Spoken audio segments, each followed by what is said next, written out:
Hello and welcome to Start the Beat with Psych. My name is Psych and this is my podcast. Before we get started, I just wanted to take a quick moment to thank everyone who checked out the last episode. If you're one of those people, I hope you enjoyed the conversation and thanks so much for coming back. But for everyone else out there who's new to the show, welcome. Feel free to make yourselves at home. And as always, there's beer and soda in the fridge.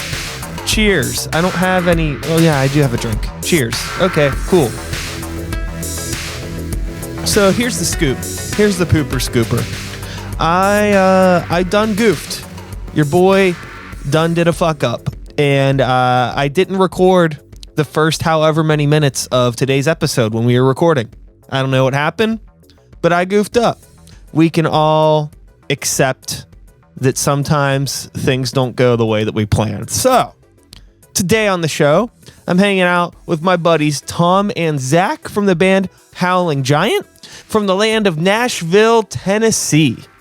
And Tom and Zach, I had never actually talked to them before in my ding-dong life. I met them through my buddy John of Jake the Hawk.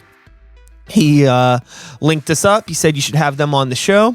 So this one's for John Huxley, and this one's for everyone out there in the world that's into rock and roll. This is a pretty cool conversation. We talk about songwriting. We talk about independent bands, promotions, marketing, touring. It's just like, all the shit that you would talk to about a band with. That's what we get into. With that being said, this is my conversation with Tom and Zach of Howling Giant. Enjoy.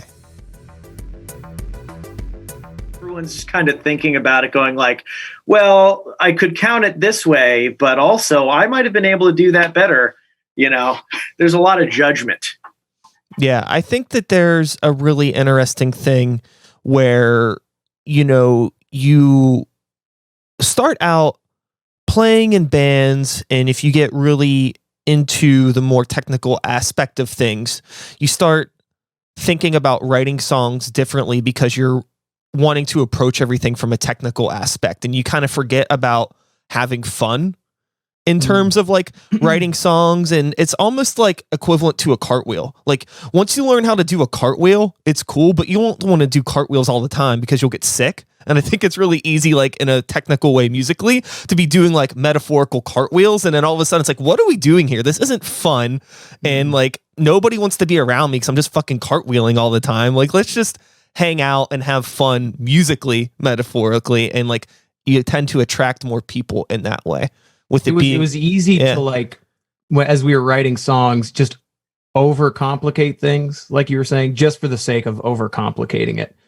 At least in the prog band. Now in this setting, I feel like, I don't want to speak for Zach, but what we're finding is that I think to try to sneak in some of those prog elements, but like as long as we remember that we started this band because it was just fun and it's like around kind of the riff, we're hoping to kind of preserve that element. But I mean, you're right. I mean, we've been a band for a while now and we've had a few releases. So it's like, we're trying to sneak in a few new flavors and preserve that kind of reason we started the band in the first place. Mm-hmm. Yeah. I think that especially with like rock or anything that's attached to like guitar playing and drummers and things, like you have all of these people that are really interested in improving their craft, but you got to get all of those people together in a room to tell like one cohesive story. Mm-hmm. And like I've battled this a lot playing in metal bands, being primarily a vocalist in these bands where it's like, I have these dudes that can fucking shred, but it's like, well, you do understand that there's like a bass player and me and other people in this band, and we have to do something together that's going to make sense. And like, I love that you could rip nonstop, but like it needs to scale back. And like, even if this seems like a dumb part for you to play, it's actually making the song better. It's a really, I've played a lot of different styles of music, as like I'm sure maybe both of you have here and there, but like with metal or rock in particular, I've like dealt with so much like hard-headedness from other people in the bands because they're so afraid of something not being like good enough or technical enough or riffy enough. And it's like, I get it, but you can also just chill out every once in a while and let the rest of the song speak. I think that maybe, it's interesting coming from, I imagine coming from like a prog sense and then like doing this more like doomy, deserty, stonery, whatever you want to call it sort of thing. Cause like a lot of those, there's a lot of similarities between both of those styles of music, but there's also a lot of polar opposites in a lot of ways too. I think it's just about being able to pull whatever flavor you're looking for in any given moment. And those styles can kind of vary drastically. But yeah, I hear what you're saying as far as like, someone who maybe can shred doesn't mean you should shred all the time. I think that there's a lot of power in just playing something in unison, just like a riff between like guitar and bass and drums are stomping. Like a lot of our simple kind of stuff ends up being what hits like the hardest, I would say.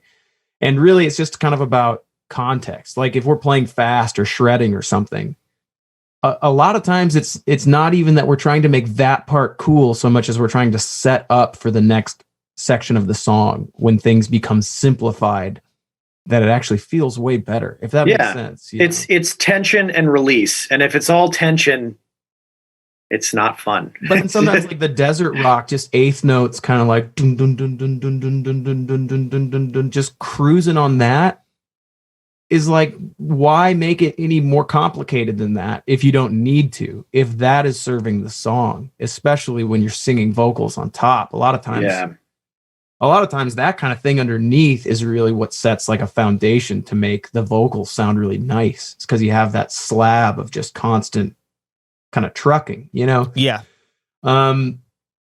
There are a million things you can do. There's no right answer, but I think that as long as like you're having fun in the band and like everybody gets to share that, it's just easier to translate that to an audience, Yeah. And like we've been learning a lot even from just like starting over in Nashville with this band, with our arrangements over the years. For a while, our first bassist, when we were just a 3-piece, Roger, he was playing a bass through a bass rig, but he was essentially just another guitarist, just a lot lower with a lot of the parts. And these days we've added, so we've had Seabass for a couple years now on bass, and our buddy Marshall, who used to run merch and just help be a roadie, he has been playing keys for us. So we've been learning about just different tones, how you can arrange it. Okay, when is it time for Zach and Sebastian to lay back, keep it super simple so that we can open something up for the guitar to do or the keys to do? And then when can we complicate it? Because you just can't step on everyone's toes, because then you can't understand like where the song is going or what's going on.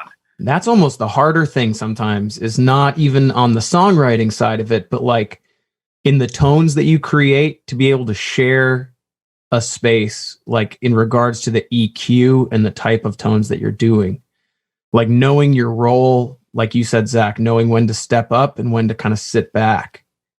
And that's something that's an ongoing, I think, struggle for any band and any musician, is just learning through your tones how to share the space. Absolutely. I think that there's a really interesting thing where it's super easy to neglect that stuff until like you get into a studio situation where it's like, it's time to record these songs. And all of a sudden, everything that you thought was in key or in flow with each other, you're seeing what everybody's doing individually. And you're like, you've been playing that the whole time? What the hell? This sounded so different, because like either because like your practice space and like weird reflection, like you're not hearing everything properly. So it's like really interesting. And why I encourage, if bands can, a lot of the times now, like pre-production is such a huge thing. I think especially if you're doing like this very dynamic, dense type of music that has a lot of flowing parts, and you're having keys and bass and different guitar tones and all of these wacky things, where it's like the pre-production aspect, at least for me and my bands, has helped so much, because you're able to paint a better picture of like what this end product is going to be. Because I don't know, I don't have a great rehearsal space. A lot of bands don't have great rehearsal spaces. It's too small.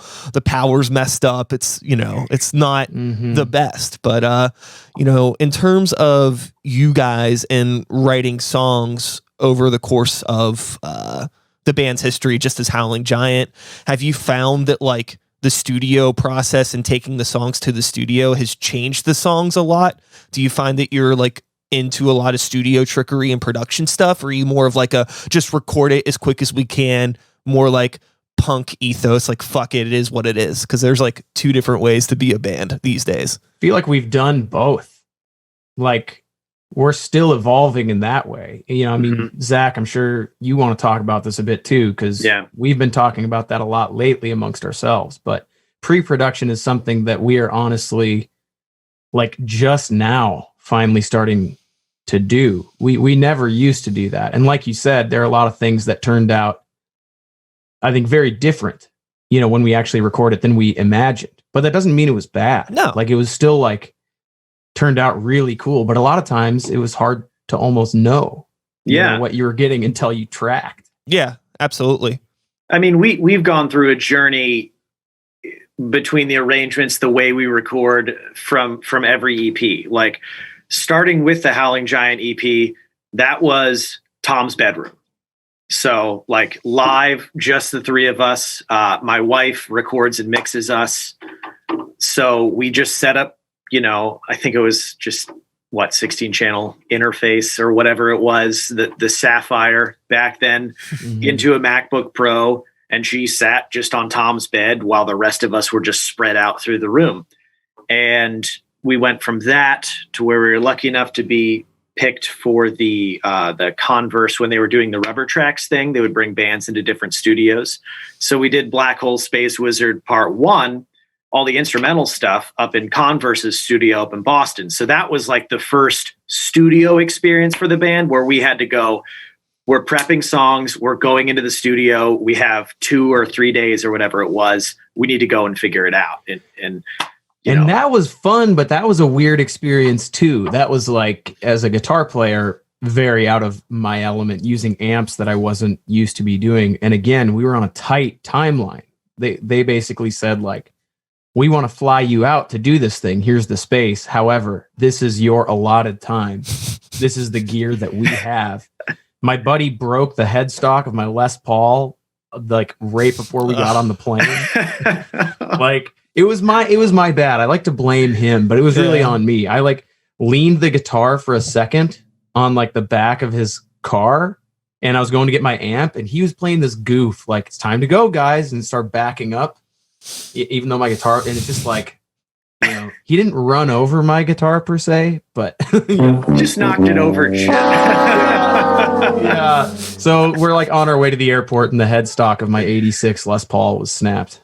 Just and I remember taking great care to like ship my cymbals up there. You know, that's not cheap to do. So I was like, you know what? These are the cymbals. I'm picking these. We get up there. I put them all in the kit, and like everybody in the control room is just like, nah, you should use all of ours. And it was a point of contention for a little while where it's like, I should use these because this is my sound. And eventually we ended up with some hybrid mix of it. It still sounded good, but it's not what I picked, you know? Yeah. But that had its own learning experience, which led to the next way we recorded, which was through just another studio in town with a little bit more time and our own gear. Exactly. We brought Kim with us, all of our own gear. And that was for Black Hole Space Wizard Part 2. And then moving into the full length, The Space Between Worlds, that was finally like, our practice room is where we record things in my house. Tom and I built a room in this unfinished basement, and this is where we record now. So yeah, I think that it's really, you know, I think it's great if you're able to be a band and go into a studio and work with a producer and an engineer that actually gives a fuck about the band and what you're trying to do, understands what's going on, and you can have a good relationship with each other.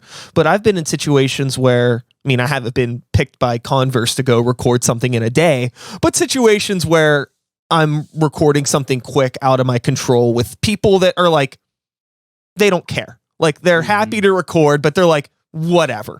And then the end product is always kind of like, why did we do this? I mean, maybe you're happy with how it turned out, and maybe you didn't have that experience. But for me and my experience, it's always just been like, this just doesn't seem right. Like I think it's just tough to be on the same page with like, what's your end goal? What's the image you're going for? And when you get other people that have a different idea of what quote unquote sounds good, like that's going to kind of change the way the final product is. I would say this though, there's always going to be like a perfect scenario and situation to record in. And you're rarely going to get that. And it's just more important, I would say, to just do it, make it sound as good as you can. Oh, yeah. In the moment. Like, I've been listening to some like Monolord stuff lately, and I feel like their albums sound so good. And I recently saw they now have their own studio they built. They're like a sound engineer. They're all on the same page with like the final product, you know? And that's awesome. But like, as a band, you can't hold out for that situation. Sometimes you just have to do it and put it out, and then just make the next album sound closer to what you imagine you want your music to be like. Yeah, and those guys have been at it for years. So they learned from their previous studio experiences. You know, how many albums in are they? Like 4 or 5 full lengths or something like that. So it took them until now to get to the point where they're in complete control. And I think being an underground band or just indie or whatever you want to call it these days, you're going to have to deal with some weird situations, whether it's in the studio, on the road, and it's just always just have to do it. You just have to do it. You just have to track, even if it sucks. I feel like just track and put it out. The tone quest is never ending, and there's always going to be something you want to improve next time. But it's always better to just do it. And maybe that's a more punk rock or DIY to do it, but just be like, man, just do it. Yeah. I think that there's great learning experiences from putting yourself outside of your comfort zone. But I think there are times when, okay, well, this is our only option and we take it. But I've known bands that have like, you know, driven to Chicago to record with like the Weezer engineer and stuff like that, who could not give a fuck less about their band, and they get this fucking product back that just sounds like somebody took their songs and scrubbed them down with a fucking Brillo pad, and you know, like here it is, this nice little sterile product that nobody cared about and you guys were just stressed out about and spent, you know, 4 years of your income on. It's like, don't do that. Yeah. It's like finding that fine line between like, just because like so-and-so worked on so-and-so album doesn't mean that like working with that producer or that studio, like we went and recorded at Abbey Road. It's like, nobody gives a shit. There's a studio here in Pittsburgh, which, I mean, they all seem like nice people and nothing against them, but they have this old Neve board that like, I don't know, like a bunch of old classic rock guys recorded through. And that's like the appeal of going to the studio. It's just because they have this board that's like, you know, like, what is this, like a fucking Hard Rock Cafe studio? Like, what are we, like, there has to be other reasons to go to the studio other than just the fact that they have this classic board. But I know, as far as I know, the people that run the place are very nice and they put out good work. It's just like, you only hear people talking about the board, and it's just kind of a weird thing. The board didn't record people, the engineers and the people did it. I don't know. Yeah. But I mean, that's I think a lot of studios these days is they're leaning on the gear that they have or the person that has the expertise, because at the end of the day, they're a business. They're trying to bring in clients no matter what. They can't ride. They're not getting royalties off of whatever major record they did. And everybody is now able to do things from home so easily. So they're trying to figure out a way to make it all work. And, everyone's just toying with that. And for somebody like us, like working with my wife, especially on the mixes, is just, we're able to put in the time, and Tom and I can sit there and really annoy her with little nitpicky things. But not everybody can do that. Not everybody has the time to do that. You know, if recording things yourself is an option, I think it's worth exploring that though, before maybe going to the big studio. If you got the money and if there's someone that's helping you kind of make an informed decision on that, it's like, go for it. But I think it's just nice to kind of have control and do it yourself, and know that maybe you don't have the best gear, but you put the most care into your music and you gave it the most time that you possibly could. Yeah. And I was going to say, and I think a lot of underground bands might think, like Tom and I have talked about this many times, of just, there's no fast track to any just superstardom in the music business. And some people tend to think that spending money will make it happen. Like you mentioned, if the Weezer guy works on it, of course he's going to listen to it. Then he's going to take us on tour or do whatever else. It's just like, that doesn't happen. That dude just trying to make some cash on the side, recording bands when he's not touring or making records with Weezer. Yeah. There's no fast track because of the clout from somebody's name. So that's why I think that the whole DIY ethos has really helped us out and probably saved us some money in the long run. Yeah. And I mean, it just keeps your focus a little bit smaller. Like, look for the small stepping stones, like grind hard, play a ton of shows, reach out to your buddies and your friends' bands, people in your town, and like just slowly start to grow, and then look for the next stepping stone. What's the next thing we can do to grow as a band, whether it's from a production and recording side of things, or just like, just how you tour, what shows you're playing. But yeah, I mean, rarely are you in a situation where you can just spend money on an amazing studio with an amazing engineer and expect anyone to care. You got to grind. Yeah. And great example of somebody taking the care is who we met you through, was the Jake the Hawk guys. They started, they self-recorded, and they played shows, and then they played weekend runs, and then they did a couple smaller tours, and they put in the time, and then they were able to release their record that just came out a few weeks ago, Hinterlands, through Ripple Music, because somebody took notice, and they didn't have to spend tens of thousands of dollars to get there. They all work full-time jobs just like we all do to make it happen. And I think they've done it very well. Yeah. I think the thing with bands like Jake the Hawk and you guys and other people is, like, at the end of the day, regardless of, how we tour and network and how we record, there's still a focus on actually writing good music and paying attention to the music. And I think sometimes it's easy for some bands to get so sidetracked in all of this other hubbub that they forget to actually write good songs. And I feel like it doesn't matter if it's not recorded that well. If the song's good, people are going to fuck with it. And I just see that so much now where, it's not hard to spend more time on a computer networking and booking shows and doing all this other promotional stuff than you do actually writing songs, because of like all these hats that we have to wear.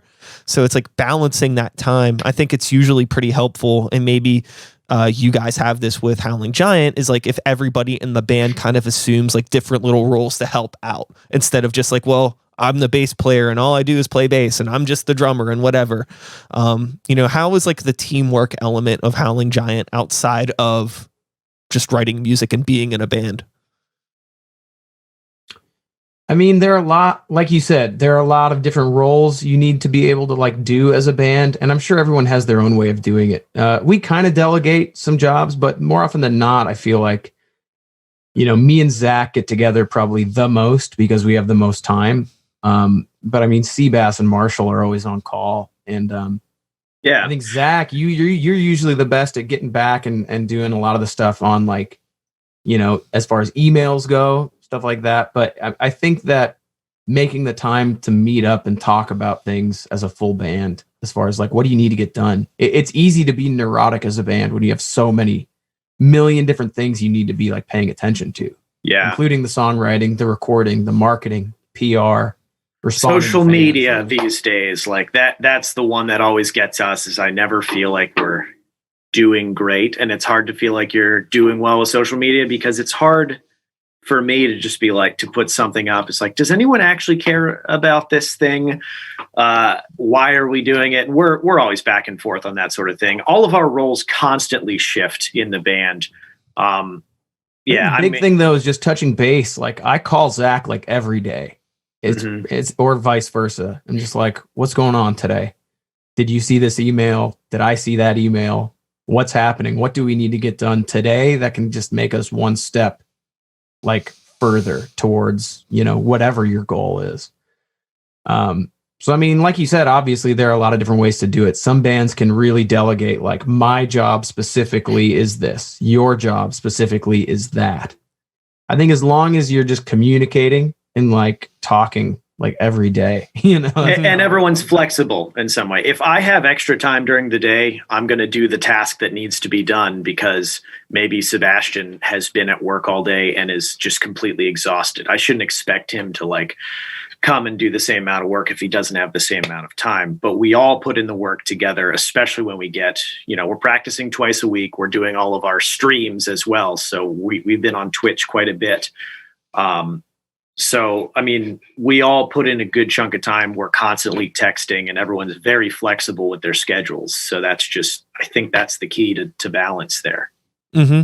With, the social media in general and that conversation of, are we doing enough? Are we doing too much? Are people paying attention to this? I find it interesting for me, and maybe you guys can relate with this as well. So like a lot of my friends and the people that I would consider to be like fans of the band and things like that, they're not really like social media people.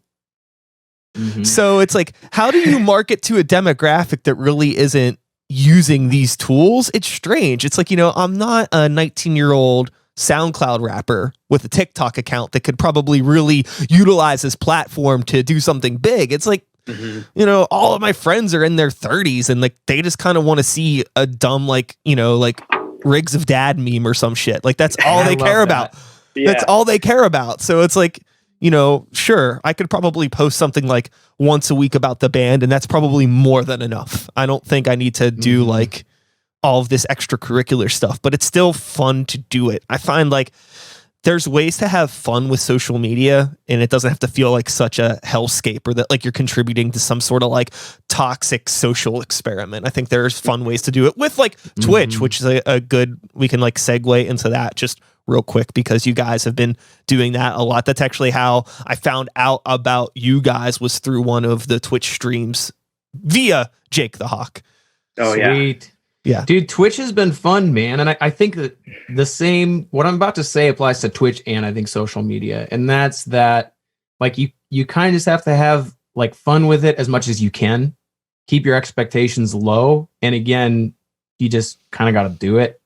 Like, we probably don't have the most professional or the best Twitch show, but we've had a blast doing it. And we've been able to connect with like some fans in a much more immediate and kind of like personal way, especially without being able to play live shows. Yeah. Like, we have this Discord community that's just like so sick right now. We've gotten to know some people just like, I feel like way more than we've gotten to know other fans. Big time. And it's just like really cool and really weird. And it's like, you just get to know these people. And it's just like, I don't know, it's wild, man. But keeping your expectations low. I don't think we ever go out and use social media or like Twitch, for example, with the expectation of this is going to help us like blow up. Yeah. So much as you look at it as like, we have time and we can do this thing. And this just might help bring us one step closer to like finding a new fan, 2 new fans, and just let it spread. Yeah.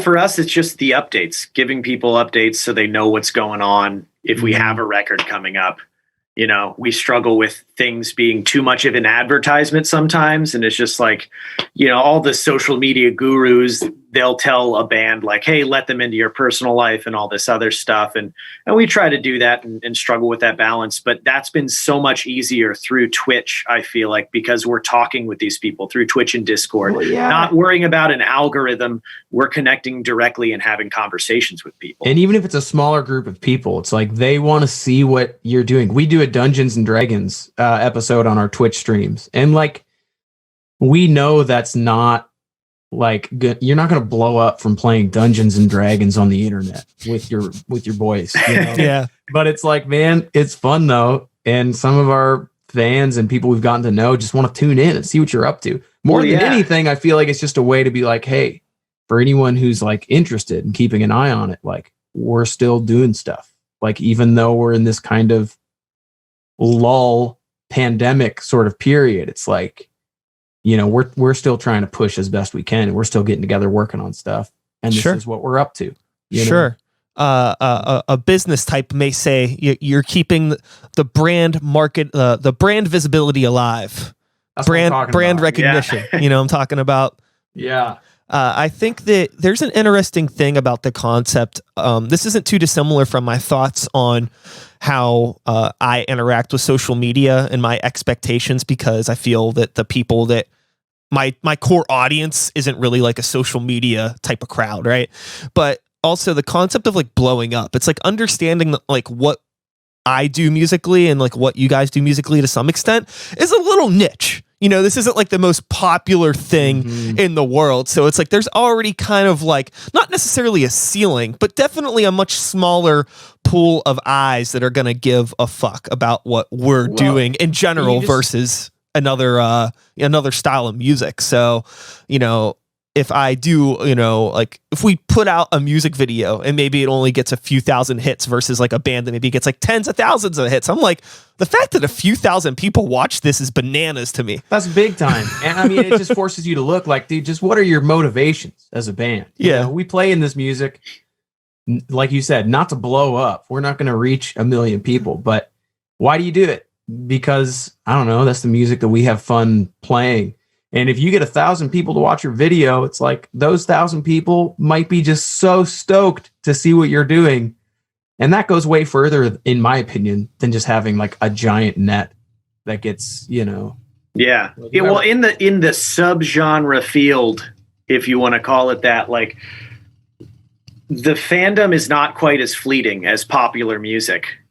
For pop or anything else that's getting millions of views, somebody might bump a song and listen to it on the radio, and that's fine. They're probably not paying for that music. But I feel like the hardcore fans in especially this underground rock and metal scene, they're going to drive 3 hours to see you. They're going to get a shirt when it comes out. They're going to know about the lore of your concept records. And I can nerd out talking about like some imaginary world that I created with my friends and wrote music about. And it's like, man, this is like really cool in a really kind of stupid but awesome way. Like this is just a fun imagination space. I don't know, man. It's just cool. It feels way more rewarding.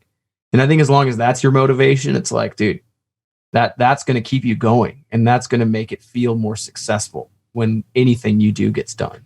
Absolutely. The thing that's always like blown my mind about pop music and people that really only engage with pop music, because I like a lot of pop music. I like a catchy tune. This is a butt that likes shaking itself. All right, I'll tell you that. But big time. There's a thing where a lot of people, it's like a song's 3 weeks old and they're like, oh, that song's old. Like, what? Like, it's so, you had said before, Zach, that it's like fleeting. It's very much just like on to the next. It's such a, for a lot of people, it's like disposable content. And like, I would like be really, I think, miserable operating in that realm if that was the world that I existed in, where I always have to be current and keeping up with the trends and releasing a single every other week. And, I'm an album guy. And I think obviously you guys are album guys as well. So what are your feelings on, over the past few years, we're seeing a lot more of this like single sort of culture where bands, in order to stay relevant, have kind of abandoned the album model. And it's more of like releasing singles on Spotify and just like chasing the playlist dragon. And how do both of you feel about this way of engaging with your fans? I feel old. we have so many friends, in Nashville. Everyone we're friends with is into something different, or whether they're in the studio scene, or we have a couple friends deep in the pop world who are doing well. And whenever they're talking about releasing a single, the question in my mind that I'm never going to ask them, but it always comes up, is like, well, when are you going to do an album? They don't have an album out, but they have 10 singles out. That could be an album, but they're never going to release it as a record. They just drop these singles. And I, for some reason, cannot wrap my head around it. Yeah. And it makes me feel old. We're just a different audience with different expectations, different hopes. This is maybe kind of memey, but I feel like I saw something that someone posted that was just like, referring to your art as content and referring to yourself not as an artist but a content creator is one of the most devastating things that has happened in the last decade, and it should be like appalling to us. And I think that people who chase the single release, people who chase this like Spotify playlist and this idea of blowing up, that is the idea of what you're making is content to be used, absorbed, and cast aside. And in that moment, with that goal, like, you are a content creator. I'm not saying it's necessarily bad, but like getting back to the idea that what you're creating is like art and is important and something that like, I want you to care about this now. And if you like it, I want you to still care about it in like 10 years if you dig it. I still love one of our songs, Waylord. It's one of the first songs we wrote. It's like old as hell now by anyone's standards, but I'm like, dude, but it's a dope song, man. I have fun playing it. Our fans dig it. And I guess that's kind of what I want to strive towards more so, is like, you know, creating something that isn't meant to just be used and cast aside. You know, if you just try to chase that single release, you're just going to be chasing your whole career and never satisfied with what you have. Mm-hmm. I think it's just something that exists outside of the genre of music that we all make. I think that in the pop world, you have Spotify and their editorial playlists, which if you can get on an editorial playlist, it's huge because you get a ton of plays. I don't know how many fans that gets you, but it gets you a lot of plays and a lot of exposure, right? But the way Spotify's thing is set up, and maybe you guys know this because you're in a band and you release stuff, but for anybody that doesn't know, if you want to submit for the editorial playlists, you can only submit one song at a time, and it has to be before it's released. And you typically need to submit it like up to like 3 or 4 weeks before it's even released, because once it's released, you can't submit for it. So I think that by nature, that has created like this lottery system of releasing music where a band might have a whole album, but they want to get something on an editorial playlist. So instead, they just release one song a month and submit each one to the playlist, hoping that it will... You're just spending your whole career chasing and chasing, I feel like, without ever being satisfied with what you have. Zach, what was... So me and Zach are both very into Coheed and Cambria, and I know Zach even more so. But what wasn't it Claudio who was saying something about your like fan base? Like if you can have, did he say, what is it, like 1,000?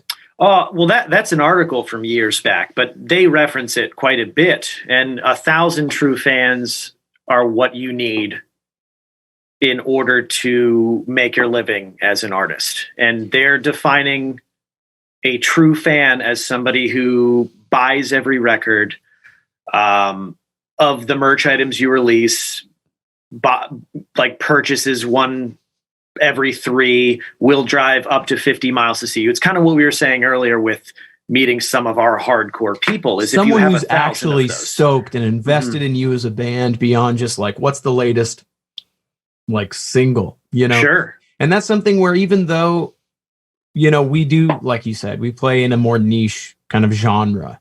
But I think that I've found that our fans are like just so much more supportive. And I would rather have like 50 of those fans than 500 or 5,000 people who are just kind of fleetingly into like a tune, you know what I mean? So it's and we've been lucky enough to get a couple of our songs on the editorial playlists. Ice Castle, when we did Space Between Worlds, I submitted and that one's on there. But I haven't seen any real conversion into a hardcore fan. That song has a ton of plays. That's super cool. Yeah.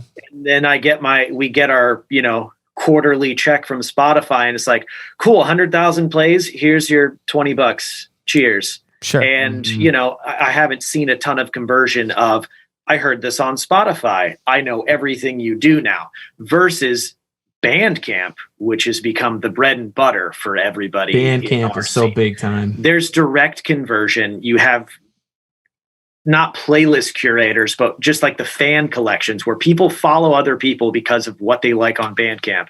And the social aspect of Bandcamp has helped so many people discover awesome bands. Man, there's an excitement that lies within finding a new band when you're in a community like that and telling like your friend about it. And there's not an expectation of finding music that's like big or a huge single. You can be like the most underground band, but through Bandcamp and the way these, you know, bands are linked, you can be like, dude, you got to check this out. Yeah. This band, They're like, it's just a different, like, hungry. And there's a trust too. I know people that will go after any release that Ripple Music does without ever hearing it because they trust what Ripple Music is going to put out. There are people that do that for Blues Funeral, Riding Easy, Magnetic Eye. Like, people are rabid and they trust each other because of the community that's been built. That's an interesting thing about these underground niche genres and communities where it's very cool if you find the band that nobody's heard of, but like in the pop world, it's not. Like if you try to show somebody something that they've never, like, what is this? I don't know what this is. Like, what do you, like, it's almost like there's a validation that someone needs before they care or invest. They like need to look around and be like, is this cool? Is this like the big pop hit? Okay, it is, sweet. Yeah. So how about that, you know? Yeah. So I do, I have a hip hop project that I do on the side, but a long time ago, like I was just doing like solo rap, but you know, this was 10 years ago, and I opened up for Mac Miller here in town. Sick. And it was the worst show that I ever played. Sick. Because nobody there, like nobody in the crowd gave a shit about anybody that was playing besides Mac Miller. It was all hip hop and everybody was reasonably talented and fine sets, but like it didn't matter. Like nobody was there to like listen to good music. They just wanted to see Mac Miller. That was like the majority of that's all they gave a fuck about. And I totally get it. You know, it's like, why, like I understand that's just why people are going to that show. Whereas in maybe like more metal or rock, people can be excited to like, oh, there's a band opening up that I've never heard of. Like, this is cool. I want to check this out. Yeah. Great example of that, I think, was when we played in town opening up for King Buffalo and Elder, and both of which bands that, you know, I love. And that fan base was like excited, I think, to see the whole show. You know, they wanted to see, and we opened, and I think a lot of people didn't know who we were, and we ended up making like a ton of fans that we still keep in touch with to this day through that. And it's because of that supported like scene. The scene itself has like a support for, you know, for our styles of music, the rock metal world. I feel like playing shows is huge. And if you do get on those bills, just like showing up and really doing a good job. I've heard countless times people are like, where are you from? And I'm like, oh, we're from here. Like if we're opening up for a big band in town, they're like, what? And I'm like, yeah, like we're from here. We have a lot of good friends that are from here. We play, you know, either we're playing or somebody's playing like every other week. Like hit us up on social media and meet these people if you want to come out to more shows. Yeah. There's so much that's going on, but there are a lot of people that like aren't in bands that are just completely unaware of that local music scene, or maybe they went to one bad fire hall show when they were 18, so now they've never gone to another one again. Well, and it's tough. It's like you almost can't blame people too much though for that. No, totally. Because if you don't have a friend who can introduce you to that, like I can't tell you the last time I just looked up like on the internet bands in town. I don't know anything about these bands, but I guess I'll go. Like I haven't done that. No, especially when, you know, a lot of people had jobs and you get done, you're like, man, I'm kind of tired. Do I want to roll the dice and spend money and see a band that I know nothing about? Or do I just want to like make dinner and watch Netflix? And that's a bummer, but like that's going to win. But when you get a chance to see a band and you find out like, oh shit, you're in town and I didn't know this and you rip. Yeah, I got to see, when are you playing next? Then they come out, you bring a friend. So it's like, you do need to get lucky or have someone introduce you to that. That's kind of the struggle, I would say, with being a local band playing those shows. Like you got to keep grinding, but how do you get to the next level? I think it's just doing everything you can to look for your stepping stones, you know? I think that it's really important for bands that are doing local shows to make sure that they're like creating a really cool experience for everyone that's there. Now, this isn't like some over the top thing, but it's really easy in like a local or a DIY sort of sense for like shows to start late or things to sound like shit and all of this stuff. And people that aren't in the music scene, they're not going to understand that maybe this band sounds like shit because the sound tech has no idea what's going on. They're going to be like, this is weird. I don't like this. But if you can work with bands that are good and have like sound engineers that are good at what they do and venues that are cool and welcoming and create those environment, like all that extra shit, and make people that aren't used to coming out, if you do accidentally happen to get somebody to show up, they somehow decide to take that night off and come out and see your band or see a friend's band, make sure that like it's cool enough that like they will tell people about it instead of being like, oh, well, yeah, the band was all right, but like it was kind of weird and the place sucked. It's like thinking about where you're booking shows and who you're playing with and blah, blah, blah. So much of that gets overlooked a lot, at least here. I can't imagine the rest of the world's too much different than that. I've played plenty of shows out of town that have felt the same. I mean, that's going to be common, but at the end of the day, your goals need to be like you're having fun and are satisfied with what you've done. And I think just like the more you can make something feel inclusive, the better. Like you said, it's like if someone comes out and they think you're pretty good, but then you were just like super nice to them and you like reached out and talked to them, like that's sometimes all it takes. You know? But it's also while you're playing, I think you just got to use what you have, the sound that's available, and just try to have fun. Totally. And like sound as good as you can, and then just invite people to share that with you. Mm-hmm. Yeah, I think that it's tough. It's like if you keep putting your expectations on growing and like you have to like me, you can chase that your whole career. So it's just finding ways to just have fun with what you have and just try to be welcoming, you know? Yeah, I think it's huge, and just like knowing, it's like utilizing your resources to the best of their ability. And I think it's something that happens over time as a band playing in cities or different cities, like going out of town, getting to a point where like you can kind of pick and choose where you're playing and what bands you're playing with. It's like you want to take advantage of every opportunity, but it gets to a point where doing that starts to shoot yourself in the foot. So like, there's places in town where people will ask us to play and we're like, nah, nothing against you guys, but I just know for a fact that like most of the people that are friends of us do not want to go to that place, and the people that go to that place normally aren't going to be fans of us. There might be one or two people, but like, it's just like maybe we're better off passing this opportunity and just waiting for the next one that's going to be better for us and our like crowd. It just feels like it's a better fit for us instead of saying like yes to everything. It's a weird position to be in because I want to play as much as possible, but also like there's definitely been more than enough times where it's like not worth it in some weird way. I think that it just depends where you're at and the time that you have available. Yeah. Because I would argue that just in the beginning, like you should just say yes to everything. Oh yeah, well, totally. Maybe that's like maybe you will disagree, but that's the way we were. In the beginning we said, man, I don't care. We need to say yes to like absolutely everything right now. And I think that was a big key component early on for us, just to get the experience of like playing so many shows in so many different situations, to like a big audience, to no audience, to an audience that cares, to an audience that doesn't care. And there's so much to learn. There's so much you can take away from that outside of the immediate moment. There's so much that you can learn about yourself and your band and how to grow. You're right. Later on down the line, maybe you don't need to say yes to everything, but I think it's okay to be hungry. And I think it's okay to just be like, man, we got nothing else going on.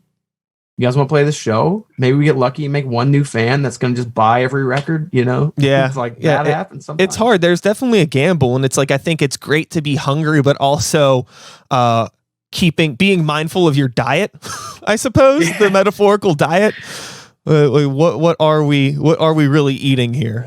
Is this good for us? I don't know. It's the same thing for us. We played so much stuff when we first started out, and then it became a situation where over time we started to realize like, oh, we do well in these environments and we don't do well in these other environments. And it's like, when it boils down to it, it's important for all of us to have fun. And it's like, do we want to load up all of our gear and drive it across town, or an hour or 2 hours here and there to just be miserable? Or do we just want to get together and hang out?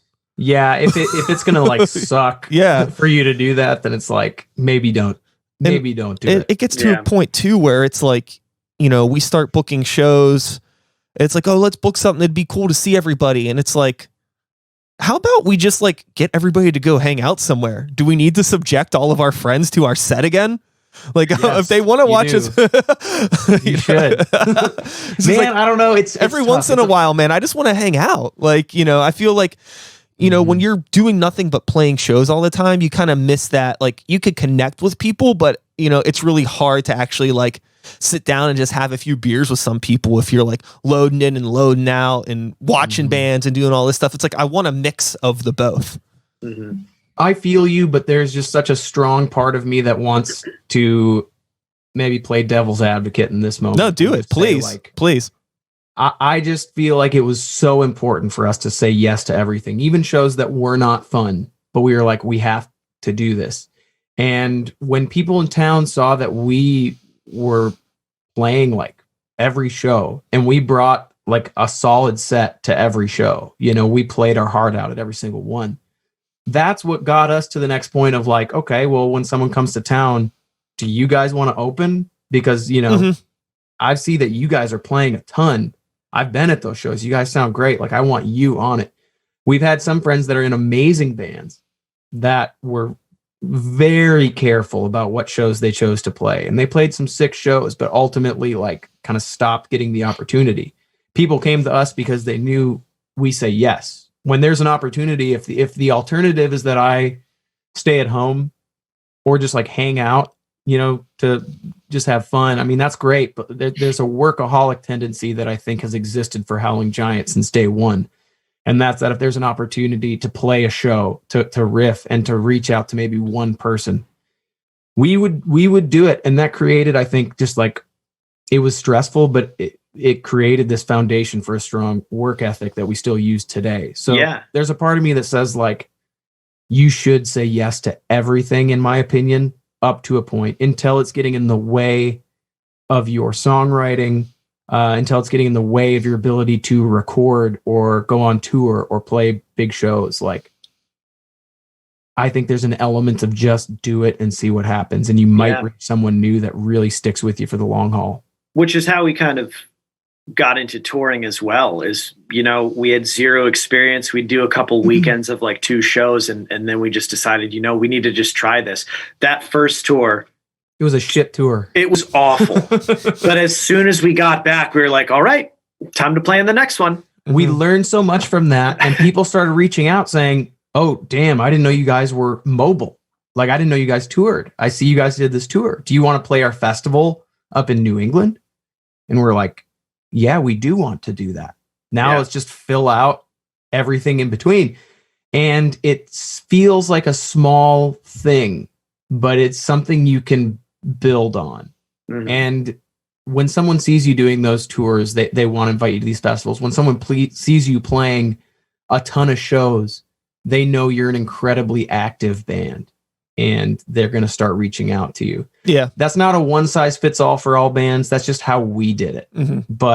And I'm not saying we made it to this like, promised land of success. We haven't, but I think through the grind, we've just seen it kind of create more opportunities for us. Yeah. So and we've seen other bands do the same exact thing and do it better than us and reach more people. But that just goes to show that I feel like that process, I feel like Toke validated, did that, right?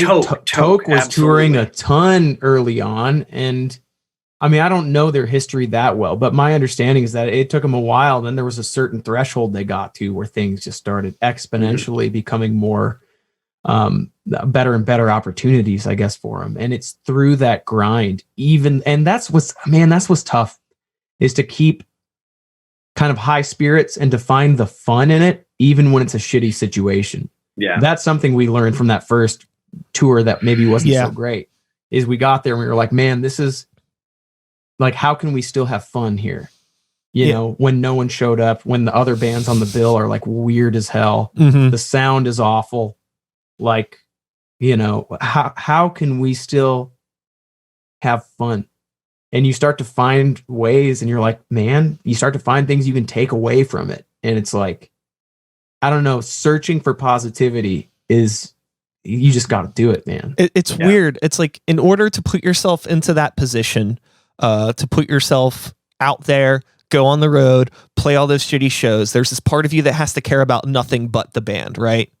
You have to just be so in it. But in order to find value in things outside of it, like if you have a shitty show, you also have to have like an immense interest in things outside of the band to find the positivity when things go wrong.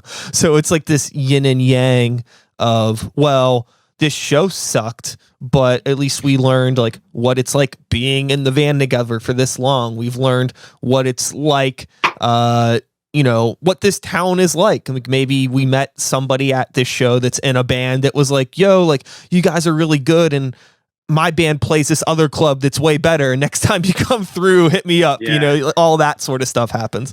Yeah. Or you find fans where you might find one fan, but they're like, hey, do you want to crash at my place instead of paying for this hotel? Next time you come through, you have a better show. And this person's like, hey, I got you. You need a place to stay? You want breakfast in the morning? That's when you really got a big time. Someone offers you coffee and some, eggs and bacon. Yeah, that's when huge. I think that it's so interesting because with my metal band, we've had this like weird push and pull with like morale in the band over the past couple years for 1,000 different reasons. Some personal, some global, as the past year. It's just been like really, really hard to keep things going. And I feel like we've done a really good job still, even without playing a whole lot of shows, at like building a good fan base and getting like a good, reliable crowd. And it's like, fuck, if we would have even played twice as many shows or 3 times as many, it still wouldn't have been enough, but we'd have even more people that are into what we're doing. I feel like for the rock and metal shit, it's just playing those shows, playing well is the best thing that you can do for the band. And that's probably what happened with like Toka, who you were mentioning before. They're just touring nonstop, playing their fucking asses off every night. And people are going to take note of that. Like, if you are into this kind of music, if you see a band rip live, it sticks with you. Like, I can like pretty much remember every single good set that I've ever seen. It's not like something that I take for granted. If a band slays, I'm like, holy shit, that band ripped. So if you could just be that band in a new city, even if there's only fucking 5 or 10 kids in that room, those 10 kids will fucking remember you. Yeah. Well, and then bring their friends the next time. Yeah. That's like we were talking about earlier, people kind of have to be told to care about something, and getting that one fan, they will tell their friends. And man, every time we've had an awful show, but met one really cool person in the city, when we go back there, the show is always awesome. It's worth it. Hey, I got to step away for 1 second. I'll be right back. I'm sorry, guys. All good, my friend. Walter. His dog. Yeah. If we're gonna trim this, possibly, do you mind if I take 2 seconds as well? Oh, go for it. Fuck it. Okay. Yeah. I'll be quick. Yeah, you got it. You both came back at the exact same time. That's weird. Wild. Listen, it's synergy, synchronicity. Yeah. The key to being in a band. That was so funny. Sorry about taking that break. It's all good. Break the flow. It was worth it to see the synced return. The last thing in terms of this whole playing too much, playing not enough, playing blah blah blah, I'm curious to see what things are going to be like whenever shows come back and what habits people get into, because the one thing that I think playing too many shows locally, I would see it actually hurt a lot of bands in the sense that they weren't able to really tour because they were like making so many commitments locally that it kind of like handcuffed them. Especially there was a couple bands that would be like the band that always were opening up for whatever band, like the bigger bands, and like doing the ticket deals and things like that. And it's like every month they got this show that they're trying to hustle 50 tickets for. And it's like you're just like I don't know. I mean you gotta have a lot of work. Goal. It's a lot of work. Yeah, I'll say this. I think there's no right answer. No. So like do what fits best for you. But things that I would maybe suggest are like find ways that will help you grow, and not every show is going to help you grow, right? And if you're playing so many local shows where you don't have time to tour, even though you have the drive to tour, you need to prioritize, hitting the road, right? Like take the shows, do the things that are going to help you get to the next, I guess, step. Yeah. The big argument is I would say don't do nothing in lieu of doing something. So if you're taking so many local shows where you're handcuffed and you can't hit the road, or you don't have time to write or record, then you're taking too many local shows. You know, you got to cut it back. But you know, if the option is otherwise to just like, you know, not do something, I feel like you should always be pushing to do something that might help you in some way get to that next level. Yeah. Reach a new fan. And I've been talking a lot with our US booking agent to figure out like, what's the deal? Because last year when everything was shutting down, you know, we were getting ready to go to Europe. It was exciting. And then we had to shut that down. And we had a bunch of US touring planned, and we pushed stuff back, and then everyone started to see how it was going to go. Everyone's dealing with the same thing. So eventually, instead of just postpone, it was just like, all right, nothing's happening until we know we can do it. And I've been having these conversations with our guy recently, and it's just like, what is going to happen? Everyone's going to be so hungry when this floodgate opens up. How are we going to deal with it as a small band? Because the venues are not going to be ready to gamble. They've lost a lot of money, and they've been struggling, and they're not going to gamble on small shows, especially like that's what our guy was saying. Like, we were lucky enough to get a guarantee here or there of some just small potatoes. But he was like, listen, you guys are going to be playing door deals as soon as you're back out there. So what we need to do is be strategic about how we do these tours. We're not going to go out for 3 or 4 weeks like we might have before. We're going to have to ease back into it for sure. Yeah, it's going to be like small week-long runs. We know that people will be apprehensive about going out. And, you know, we only want to head out when, one, we're cleared, to everybody in the band is completely comfortable and feeling safe. I want us to be safe, and I want anyone who would come out to our shows, the audience, to feel like comfortable even being there. Yeah. So we'll probably be easing into it. It won't be nearly as heavy of a tour kind of schedule.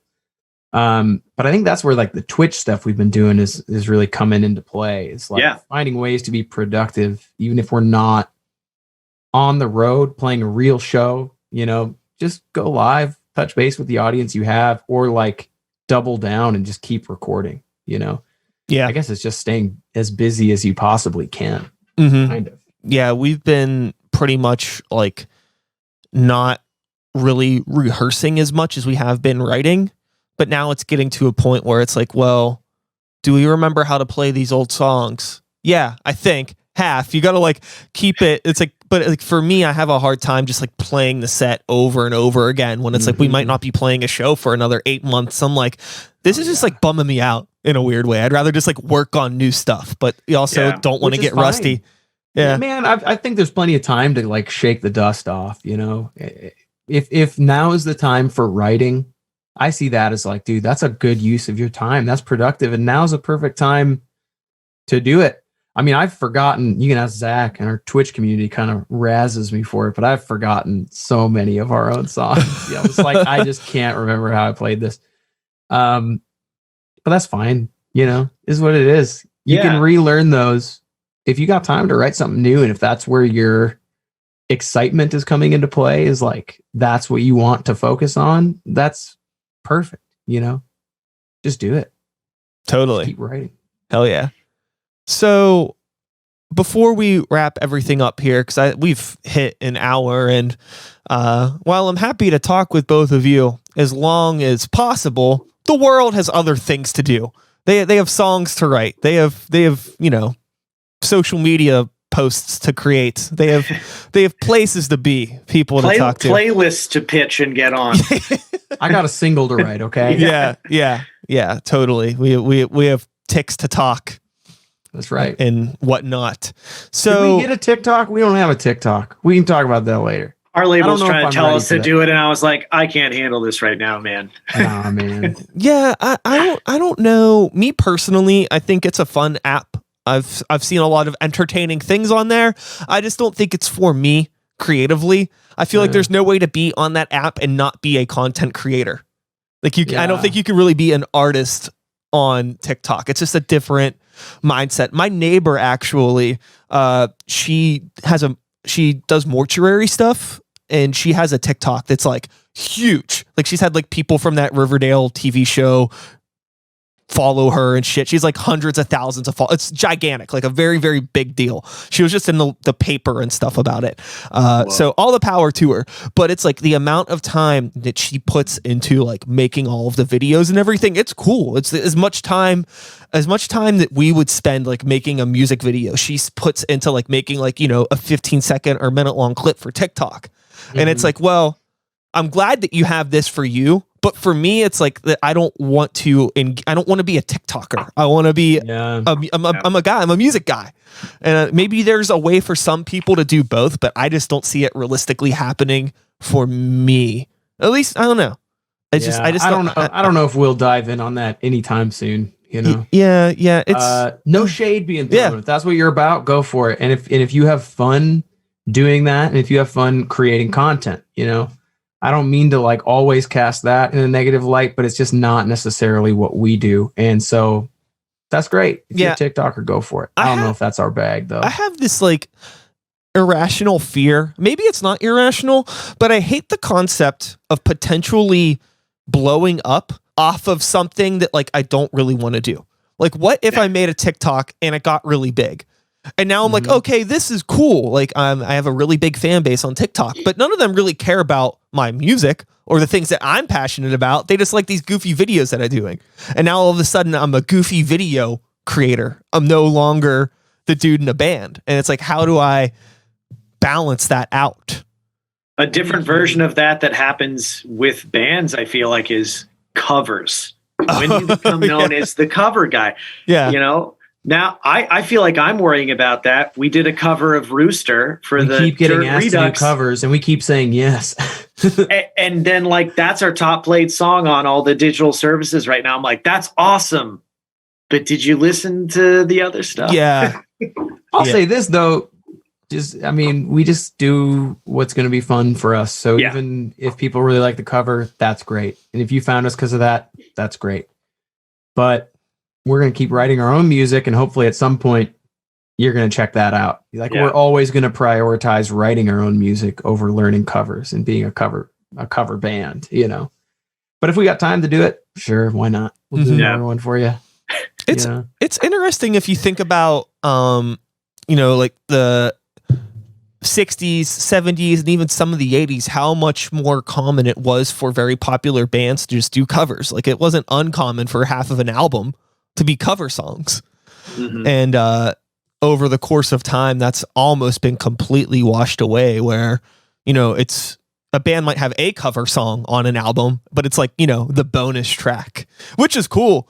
But it's interesting how that has kind of just stopped being such a thing.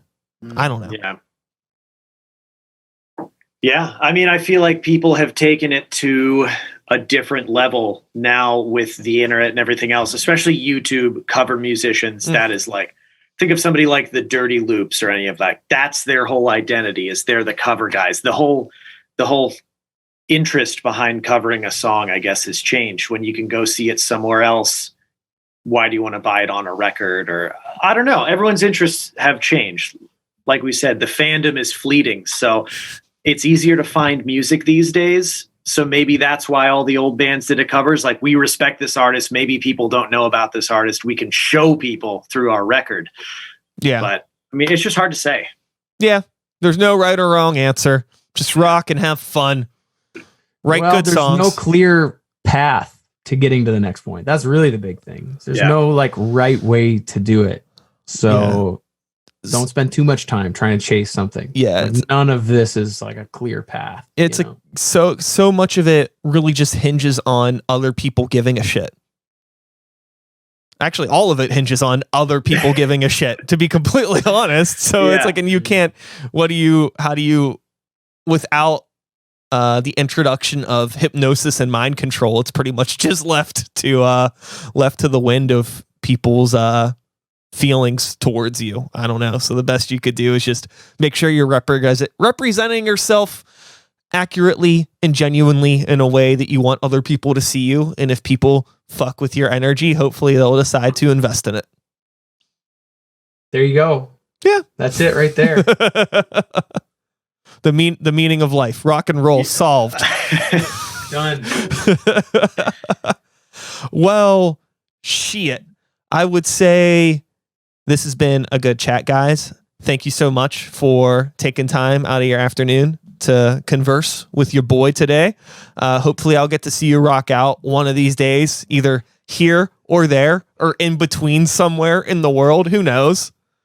You know, It's going to happen. Yeah. And we're on the internet now. You know, we're in the cyberspace. On the So internet. You don't have to leave the comfort of your own living room. You can tune in to Howling Giant on Tuesdays, Wednesdays, Thursdays, or Saturdays and just check in and say, hey, you know, On Twitch. twitch.tv, Howling Giant Official. And is there anything else you would like to plug? Any other websites or social media accounts or whatever? We're just Howling Giant on both Facebook and Instagram and Twitter. I don't really use Twitter. Again, No. you know, maybe we're getting old. No TikTok, no Twitter. Yeah, we're working on an instrumental album right now from some of our Twitch jams from Saturdays. So we're going to drop that in April. And yeah, that's pretty much what we're up to, and all the social media, all the good stuff. But Twitch is the big thing right now. We're streaming D&D, cooking sometimes, and then full band streams in between it all. You know, I feel like there's with that diverse background of like extracurricular stuff that the band's doing on Twitch, I feel like you would have a pretty easy time navigating to TikTok, honestly, if you really wanted to. If you really wanted to. I feel maybe we'll put Sebastian on it. He's a few years younger than us, so he could be the TikTok Sherpa that we need. Yeah. I mean, yeah. It's not going to hurt. It's just the time. It's investing your time and how much time you want to spend on it. But if you have someone that can do it, do it. Well, I believe I'm going to do an outro, and then we're going to end this ding dong conversation. So, with all that being said, that is all, folks. Thanks so much for being here. One more time. Tom, Zach, Howling Giant, thank you for being here. I'll be back again next week with another episode. Same time, same place, same channel. You know the drill. My name is Sykes. Start the beat 2021. Whoop, whoop. Thanks for listening. And we are done. That is a podcast. It happened. It will be on the internet. People will listen to it, and we'll all get famous and rich. Yes. Perfect. That's my guarantee. Yeah, now that this thing's off and I can speak candidly, it's about making money. It's about making cash, all right?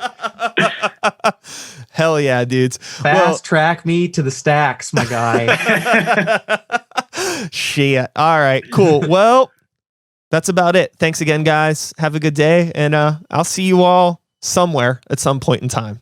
Yeah, heck yeah. This Thanks is not for having talking to us. us. You got it, man. Adios. Have a good afternoon. Peace. Peace.